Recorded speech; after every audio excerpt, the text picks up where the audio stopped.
Ada seorang pemuda membawa kendaraan mobil, ternyata malang mengintai, mobil itu masuk ke dalam bagian bawah truk yang besar. Api menyala berkobar. Banyak orang berkumpul, mereka berusaha mengeluarkannya dari dalam karena khawatir akan meledak. Ada tangki bensin yang besar, mereka akan tak dapat terbayangkan apa yang akan terjadi. Lalu kemudian apa yang terjadi ketika mereka mengeluarkan mobil itu? Mereka dapati pemuda itu dalam keadaan sehat walafiat, selamat, tidak kurang dari satu apa-apa. Tak ada kaca yang melukai tubuhnya. Semua orang merasa heran, orang bertakbir, Allahu Akbar, mereka bertahlil, la ilaha illallah, Masya Allah, tabarakallah, subhanallah. Apa yang terjadi sebenarnya? Salah seorang dari mereka bertanya, apa amalmu, apa zikirmu, apa doamu sehingga engkau selamat dari musibah besar ini? Jarang orang yang selamat dari peristiwa aneh seperti ini. Ia menjawab, saya kerja di Jeddah, Saudi Arabia. Ketika saya mendapatkan gaji, bila saya dapat uang, saya langsung pulang ke Rabil. Saya berikan kepada ibu saya. Ibu saya sangat senang. Dan ketika dia senang, dia angkat tangan, dia berdoa kepada Allah. Maka berkah itu turun, keselamatan itu datang. Semua tertegun dan semua ingat bahwa sesungguhnya keselamatan itu datang dari Allah. Siapa yang menjolok berkah itu turun? Siapa yang meminta keselamatan itu sehingga menebar kepada seorang hamba Allah? Ada lidah yang senantiasa memohonkan keselamatan. Selamatkan anakku, selamatkan dia. Doa itu senantiasa dipanjatkan walaupun tidak ada uang, walaupun tidak ada gelang emas, walaupun tidak ada cincin permata, tetap akan dipanjatkan. Karena mereka tidak pernah berbuat meminta balasan.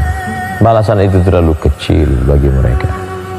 Gaji anak muda itu tidak ada apa-apanya dibandingkan tetes peluh keringat air mata. Meregang nyawa mereka melahirkan.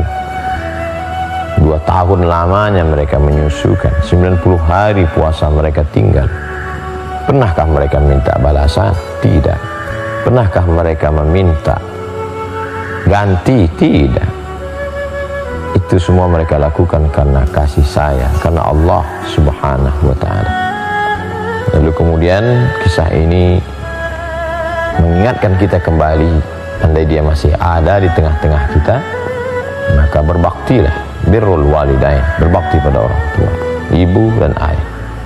Bila dia sudah tidak ada, maka bersedekahlah, berikan makanan kepada fakir miskin, anak yatim. Datang saat menjumpai Nabi SAW. Ummi matat, ibu saya sudah meninggal. Afa atasaddaqu anha, kalau saya bersedekah apakah sampai pahalanya kepada almarhumah? Kata Nabi, tasaddaq, silakan sedekah wahai Sa'ad.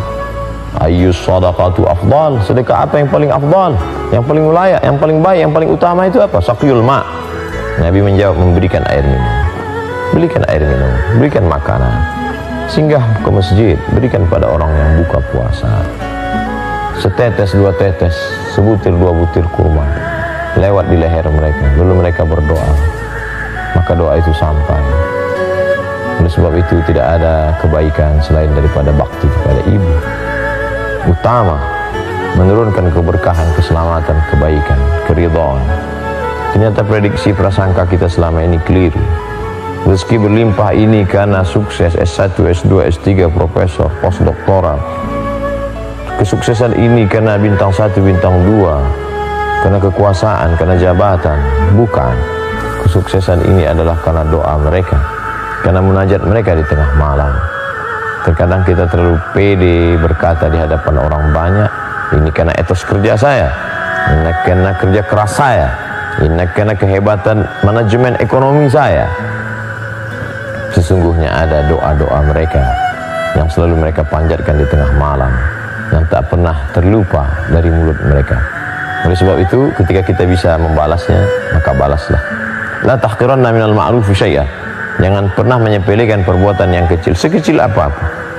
Walaupun hanya berbagi sedikit makanan, mungkin ada 1 kain penutup rambutnya, mungkin ada satu makanan yang dapat menyegarkan tenggorokannya. Pada saat itu dia berdoa, menetes air mata bahagia. Pada saat itulah kita sesungguhnya sedang mendapatkan rahmat, keberkahan hidup.